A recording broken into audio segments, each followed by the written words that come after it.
Hi folks, I'm glad you're here. Thank you very much for joining me today.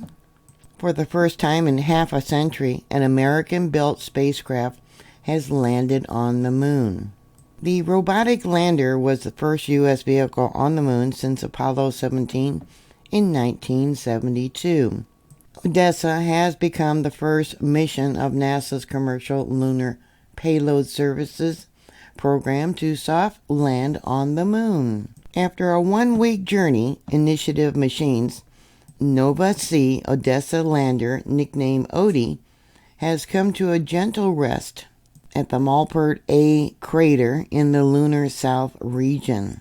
The touchdown occurred at 6:23 p.m.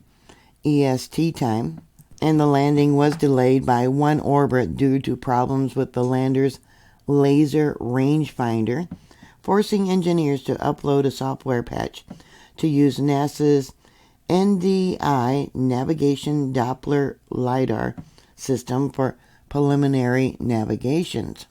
After a tense few minutes, mission controllers announced that they had received a faint but discernible signal from the spacecraft high-gain antenna, confirming that Odessa had indeed landed. This mission also marks a first for SpaceX, which has finally fielded a soft lander to another world. Odessa launched from the Kennedy Space Station aboard a Falcon 9 rocket just last week on February 15th. The lander, nicknamed Odie, is a little bit bigger than a telephone booth, arrived at the South Pole region at 6:23 p.m. Eastern Time on Thursday. That would have been late last night, Thursday. Later in the evening, the company reported more promising news. After troubleshooting communications, flight controllers have confirmed that Odessa is upright and is starting to send data. They said that right now they are working to downlink the first images from the lunar surface. Intuitive Machines is one of several small companies that NASA has hired to transport instruments that will perform reconnaissance on the moon surface ahead of the return of NASA astronauts there, planned for later this decade. That supposedly is supposed to be sometime around September of 2025. This mission, NASA paid Intuitive Machines $118 million under a program known as Commercial Lunar Payload Services, or CLPS, to deliver 6 instruments to the moon, including a stereo camera that aimed to capture the billowing dust kicked up by the Odessa as it landed. Also, a radio receiver to measure the effects of changes of particles on radio signals. There is also cargo from other customers, like a camera built by the students of Embry-Riddle Aeronautical University in Daytona Beach, Florida, and 125 small moon sculptures by artist Jeffrey Koons. Parts of the spacecraft were wrapped in reflective material made by Columbia Sportswear. The landing site for Odessa is a flat area near Malpert A crater, about 185 miles north of the moon's south pole. The moon's polar regions have attracted much interest in recent years because of frozen water hidden in the shadows of the craters there. Other than the United States, other governments that have successfully put robotic landers on the moon would be the Soviet Union, China, India, and Japan. Now, I know a lot of you don't believe that we actually ever put an astronaut on the moon. And I have heard stories where, aliens or alien spacecraft were seen when we did go there, and we were told not to return. So I wonder what the aliens are thinking now that, we put this new lander up there. And we're going to have another trip with people, astronauts, called Artemis 2. That one has been moved to maybe 2026. The delay is to fix potential problems that could endanger the crew, they're saying. That mission will not land on the moon, but will enter the orbit around the moon. They're going to use an Orion capsule that will swing around the moon using the lunar gravity and sling it back to Earth for a Pacific Ocean splashdown. That entire trip they're predicting will take about 10 days. You may find this interesting that Mr. Gafarian, who is the owner, the billionaire of the company, Intuitive Machines, immigrated to the United States from Iran 47 years ago. He is now a billionaire and a space entrepreneur. Here's his LinkedIn account. It says founder and CEO at IBX, co-founder and executive chairman of X Energy, Intuitive Machines, Axom Space and Quantum Space. He has featured here, I want to share my thoughts on space and nuclear power.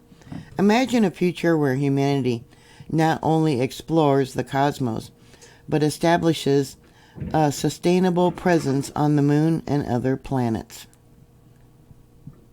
On Forbes, it says he founded the modular nuclear reactor manufacturer X Energy in 2009. In 2015, he co-founded Intuitive Machines, which makes moon landers. The company listed on NASDAQ through a bank check company in February of 2023.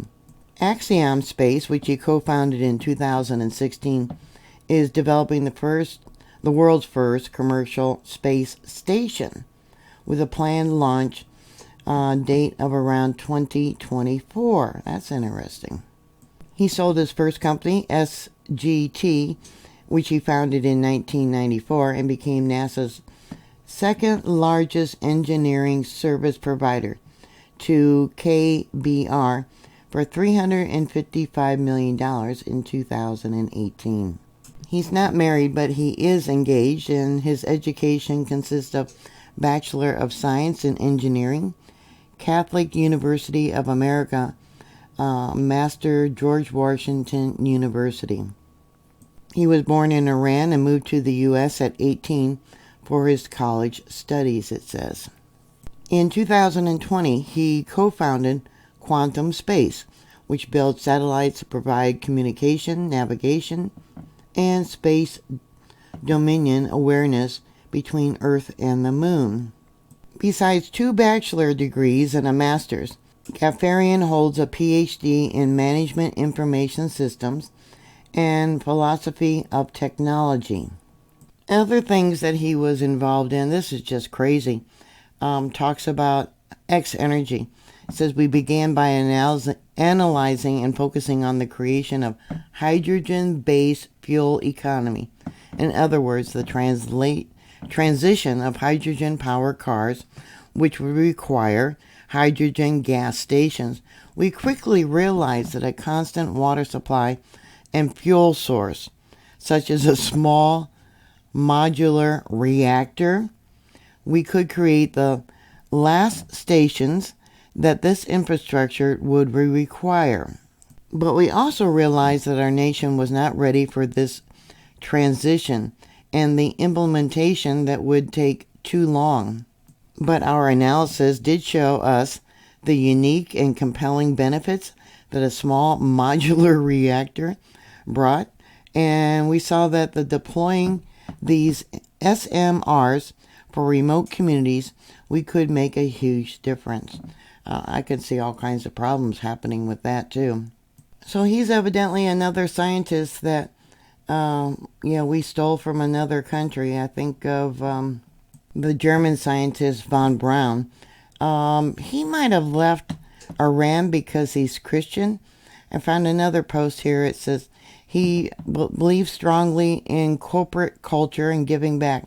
He funds an orphanage that serves hundreds of children in Africa. His major influence includes Jesus, Gandhi, and Martin Luther King, it says here. So congratulations with the latest lander on the moon. What are your thoughts? Put your comments down below. Thank you very much for watching. Thank you for subscribing. Please like, share, and subscribe. And I'll talk to you later. God bless y'all. Bye.